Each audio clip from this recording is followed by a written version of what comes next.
Tara na Manong at umalis na tayo. Wala nang nakaharang na kahoy sa daan. Paano mo yung nagawa, sir, at nabuhat mo mag-isa yung malaking kahoy? Magaling anak. Basta galingan mo lang yung pag-arte mo dyan hanggang sa makuha natin yung mga ginto. Grabe, ang daming tao kaninang umaga at nakakapagod din pala. Oo nga, Tay. Grabe yung taas ng pila ng mga tao. Abot hanggang sa dulo ng munisipyo. Hindi ko akalain na ganun pala kadami yung mga taong pupunta kanina.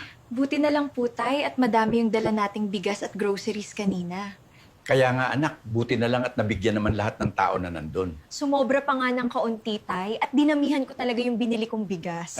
Nakauwi na pala yung kaibigan mong si Ernesto, anak. Opo, Tay, pagkatapos natin mamigay ay umuwi na po siya. At may lakad pa daw siya. Malaking tulong talaga at nandun siya na tumulong sa atin kanina. Oo nga, Tay. Nahihiya nga ako at naabala pa siya. Pero gusto naman talaga daw niya tumulong. O siya anak, magpahinga na tayo ng maaga para naman makabawi yung katawan natin. Sige, Tay. Susunod na rin po ako at magpapahangin lang po ako sa labas saglit. Mahal na hari, ano po bang nangyari kanina at napahinto tayo? May malaking puno kasi yung natumba, Draco, at nakaharang sa daan. Buti naman at natanggal agad, mahal na hari, at nakatakbo na ulit yung sasakyan. Binuhat ko agad yung kahoy at inilagay sa gilid na karsada. Ilang oras pa po ba yung magiging biyahe natin, mahal na hari? At medyo nagugutom na ako. Mga 3 oras pa siguro, Draco, yung aantayin natin. Ganun pa po ba katagal, mahal na hari? Mukhang di na kaya nung tiyan ko. Tiisin mo na lang muna, Draco. At kakain din tayo pagkarating natin.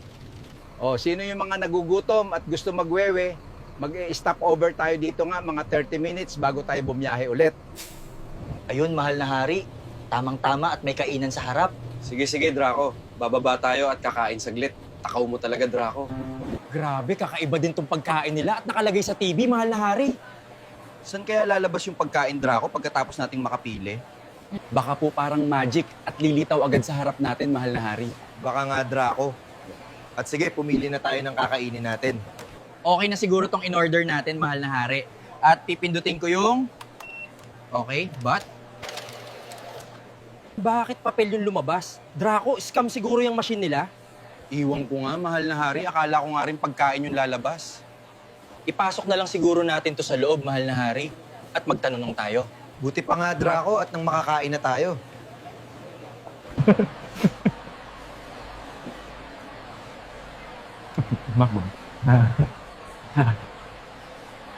Ibibigay lang pala sa nagtitinda yung papel at mabibigyan na tayo ng pagkain.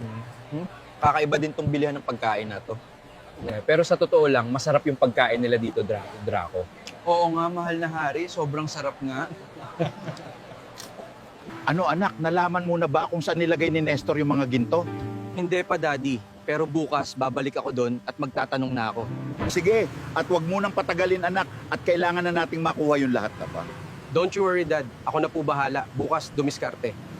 Pag nakuha na natin yung mga ginto, makakabili na tayo ng maraming armas at kukuha tayo ng maraming mga tauhan. Sige, Dad. Basta po yung usapan natin na bibilhan mo ako ng magarang kotse at isang kondominium. Walang problema yun anak, matik yun. Hanggang sa ngayon ay hindi pa rin nakakabalik si Bagwis, pati na rin si Draco.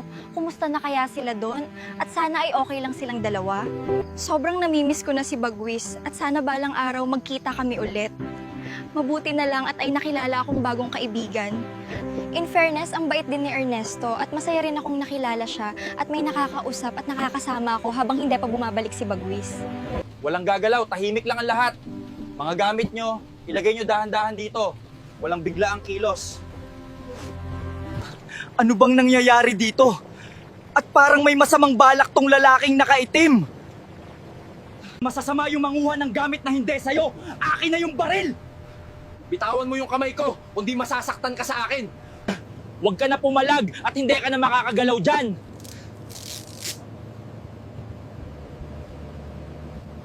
Maraming salamat sa iyo, sir, sa katapangan mo at nailigtas mo yung mga tao dito sa loob ng bus laban sa holdupper na to. Palakpakan po nating lahat si sir sa kanyang katapangan.